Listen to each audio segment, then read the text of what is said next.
Welcome back to World Talks. I'm Stalia Strzemska, and as promised, now we're going to discuss the elections in Bulgaria. So Bulgaria's October 27th parliamentary elections are significant as the nation faces political fragmentation and instability, with over 7 major groups expected to enter parliament.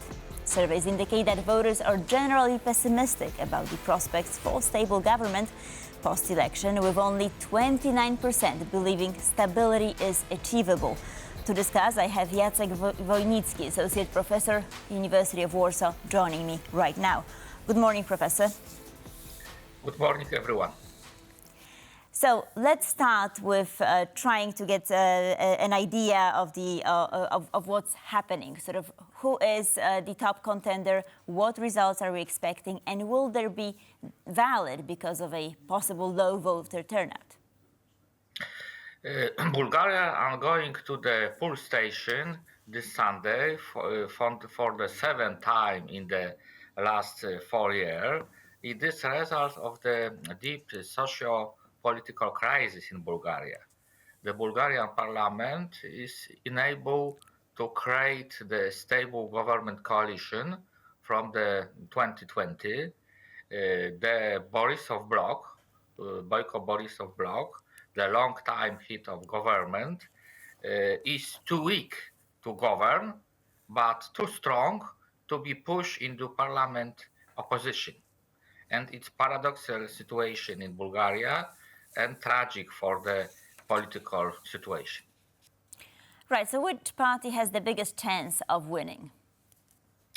The latest survey showed the interesting trends. The majority of voters still declare support for the Boyko Borisov bloc. It's around 25%. This is the fierce fight for the second position.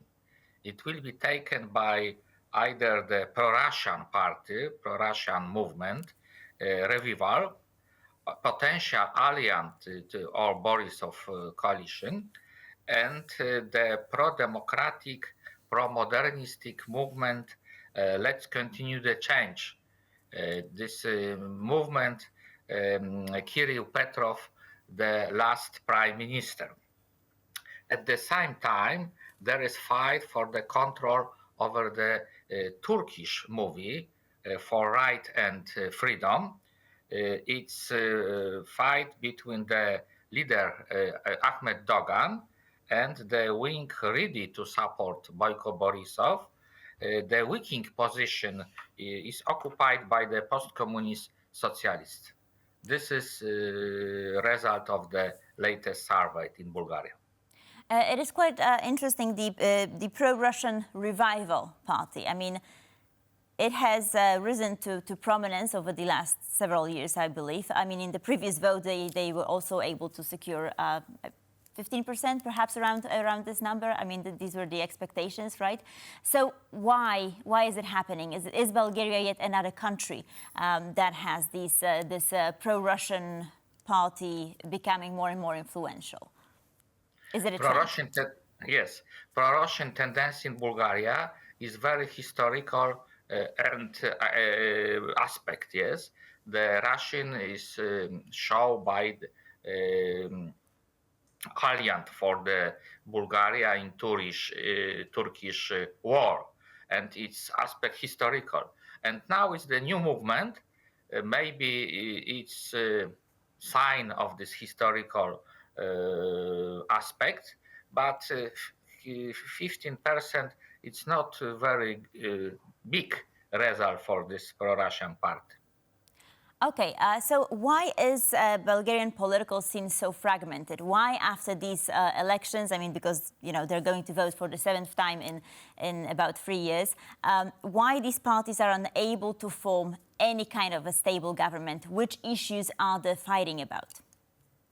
Because situation is very unstable. The political scene is divided to the 3 groups. One group is the Boyko Borisov camp, Boyko Borisov movement.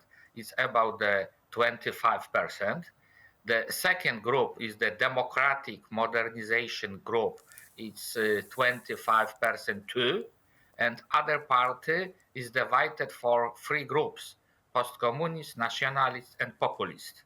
And this is the real problem for the Bulgarian democracy. Not stable for the democratic and modernistic change, like in Romania, for example. Right, but Bulgaria is the poorest country in the EU, and the situation is getting worse and worse because, so aren't they able to find a common ground just for the sake of the country? Yes, this situation for the Bulgaria and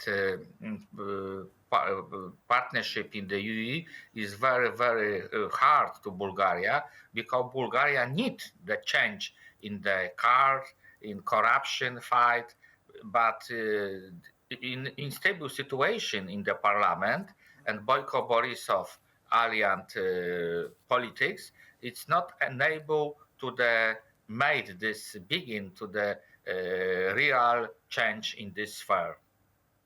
All right, so let's take a step back to when it all actually happened, right, to the protests of 2020, 2021. Boyko Borisov was in power at that time, if I'm not mistaken. The big issue was corruption, and now we see him back in politics, the country in disarray. So how is it possible that he is still such an influential figure? The current situation is a result of the fragmentation of political scene, big trust and big trust of political elites is growing, developing a democratic party, and this very hard to say what government create the Bulgarian politics. If this is the fourth cabinet of Boyko Borisov, perspective is not good for the Bulgaria. If it's a small result of this election, a small change for this, they create the pro-democratic movement, it's a small chance for the very need reform change in Bulgaria politics. Right, so one issue that seems to be a recurrent problem with elections in this part of the world is Russian meddling. So I was wondering, do you see any sort of forms of that, any signs of that in Bulgaria? The Bulgarian need this reform, but question is to form government and change the politics to already enter this reform. The Bulgaria wait for the reform 10 years, 15 years. It's a situation for 10 years still now, and many of people is distrust to the political elites because distrust the result of the election was good for his life and for Bulgaria too. Right, Professor. And do you see foreign powers trying to perhaps interfere in what's happening in Bulgaria? I think that it's possible that the seventh election, this Sunday, is a crash of this political crisis, but it's very small change for this. The latest survey are more pessimistic because the situation is very stable. It's not good news for the Bulgaria. The stable situation, the 25% for the Boyko Borisov, the 20% for the Democratic, and rest for the nationalistic populist party. It's very stable situation, not good optimistic news for the Bulgarian democracy and for the Bulgarian too, I think. Right, so how do you envision this problem resolving itself or being resolved? We have the few solution for this situation. Maybe is the change as unstable government and unstable situation in Bulgaria. It's in the end of this situation, maybe it's coup d'etat in the Bulgarian and very authoritarian tendency in Bulgaria. The second possibility is the change in the vision of the Bulgarian people and maybe trust to the political elites and growing position of the democratic and modernization camp, like in Romania. Yes, it's very interesting situation in Romania, because Romania the same situation like in Bulgaria 10 years ago, and the latest time was very changeable situation in Romania, and now Romania is the positive example for the Bulgarian politics. Right, so how did Romania manage to get out of this stalemate? Romania changed its internal politics.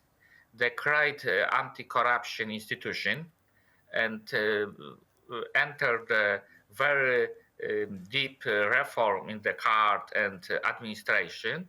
And patronite of this change was the latest president, Klaus Iohannis. The Bulgarians want and need this prime president like Klaus Iohannis, who participate and patronate the deep reform, external reform in Bulgaria. Right, so this seems like a recipe for success, I mean, in your view, right? Just sort of trying to emulate what happened in Romania. Success is possible, but it's very hard to say in this situation. Its seventh early election was the latest early election in Bulgaria, because the situation is very unstable and now pessimistic, I think. Right, and this is reflected by a very low voter turnout. It's supposed to be around 30 or 32% of people actually going to vote. So what is your assessment of that? What can be done to attract more people to get involved and sort of try and make a change? Just very briefly, because we're running out of time. Yes, the 40% is very low participation, because in the normal election, before the Boyko Borisov time, the participation in election was 60-70.